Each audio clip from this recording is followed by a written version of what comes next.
And I come to you not to scare the investors. I want us to work cooperatively with the investors to make sure that our country develops the right institutions. Because if we don't develop the right institutions, we are cooked. If we don't develop the right institutions, we are cooked. I think the diplomatic representative of the Aga Khan indeed highlighted some of the challenges that faces our country.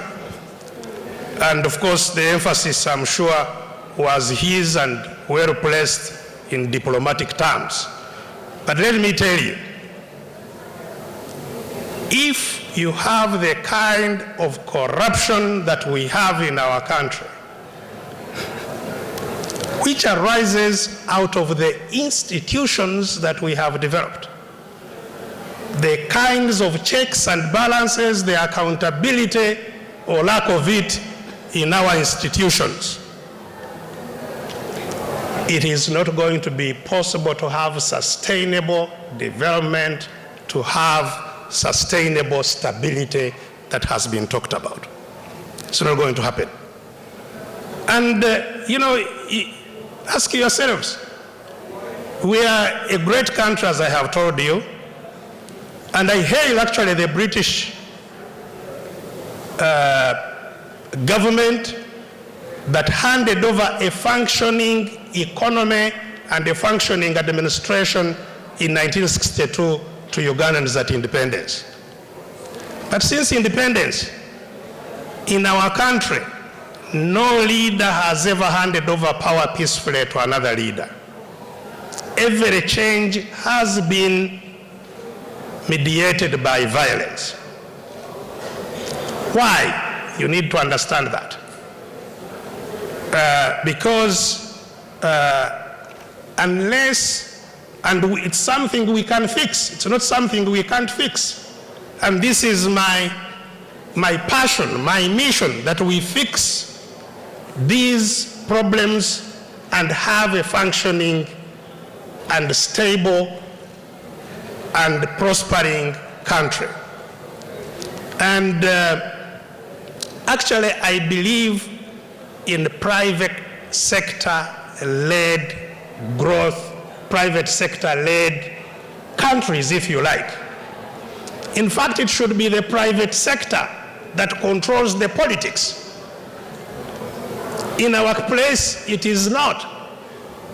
And it can be, because you have the stake.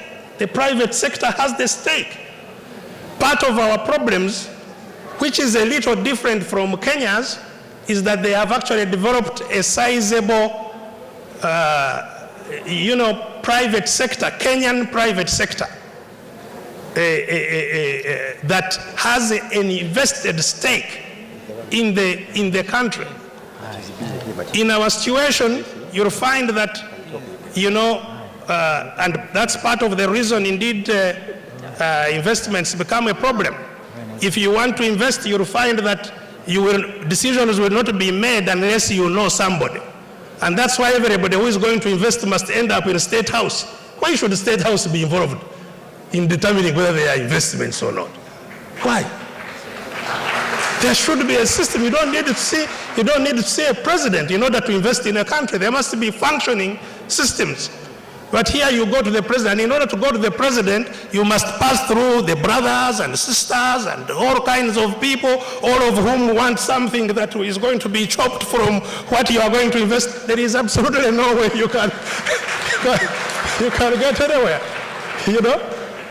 So we must have very clear, independent institutions that are functioning with sufficient checks and balances, and this is doable. This is doable. It starts with us, first of all, the Ugandans, before we talk about the foreigners. It starts with us, Ugandans, especially you in the diaspora who are now sending a lot of money. The biggest foreign exchange earning of Uganda today is you, the diaspora. It's not the coffee of Mr. Ngabirano anymore. It is the diaspora, the money they send home. Yet, you, the funders of Uganda, you even have no vote. Do you vote? Do you vote, the people in the diaspora? You have no vote. So how do you control? You cannot put money where you have no say. That's where it starts, and it's the same with the Ugandans. We cannot even talk about, foreign investors before you even talk about domestic investors. Ugandans should be the most dynamic in investing in their country before you even invite foreigners. You had here the diplomatic ambassador, I think, of the Aga Khan, talking about Kenyans, that, part of the signs of what is happening in Africa, that people in London don't understand the domestic environment well, but the regional people like the Kenyans understand it, so they are coming to invest. I would like to respectfully say that that's not the case. You find that actually Kenyans who are investing in Uganda are Kenyans who are again involved with the ruling class of Uganda and finding areas where they can put money where maybe it will be a little safer than in their country if there is something that goes wrong. These things are the real problems that we are dealing with. You find that all these big investments that come to Uganda, there must be, why did the Uganda Airlines fail? Uganda Airlines did not fail. You are talking about restarting Uganda Airlines. Uganda Airlines failed when the handling services of Uganda Airlines, which was the most lucrative part of the business, was embargoed from Uganda Airlines and given to Mr. Sam Kutesa, the Minister of Foreign Affairs, and General Saleh. Don't we all know this? Why did British Airways leave? If transportation to Entebbe is lucrative and Mr. Bapat wants to send a plane, why did British Airways leave the lucrative route of Entebbe? It is because of these problems that you'll find the ground handling services in Entebbe are monopolized by people who want to have a stake in everything. If you are going to bring an airline, maybe you must first negotiate some percentage, which will go to some of these. That's not how countries prosper. We must understand. So we must go back to the drawing board. We must have accountable systems. We are talking about an election. We've just gone through an election, ladies and gentlemen. You can imagine if it was like here in the UK, that Mr. Cameron is competing with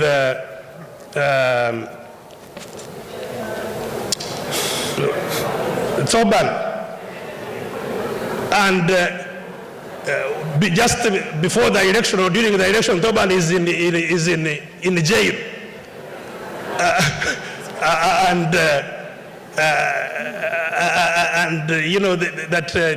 is charged with treason, charged with this, if you want, because you cannot talk about just Uganda is having elections.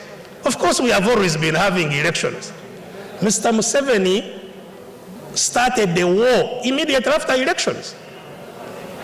1980, there had been an election. So elections is not a measure of democracy.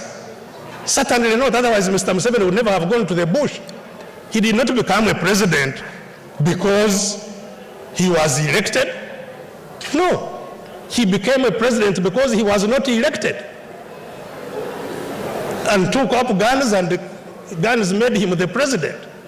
So we must talk about these matters. We must work together and evolve a functioning system where we have stakeholders, especially Ugandans that are in charge. We develop systems that are accountable, that have checks and balances. This is a must if we want to have stable polities. Stability is not, peace is not the absence of war. I'm sure you know that. Peace is not the absence of war. Sometimes it is the calm before the storm. You cannot have peace and stability with injustice. You cannot. So we must build systems, we must build institutions that engender justice, institutions that are democratic, that are transparent, institutions that are efficient. You cannot have a government of 100 ministers doing what? You know, you are talking about Kampala. Kampala city, a city of 2 million people, Kampala city, has 2 ministers. 2 ministers. It has an elected Lord Mayor. It has a resident commissioner of the city who is also appointed by the president. The resident commissioner of the city has 5 deputies. All of these are fighting over the same decisions, the same table, you know, consuming money that would be going to develop the city. This is not on. We must have a small, efficient government. Things must go into the hands of the private sector.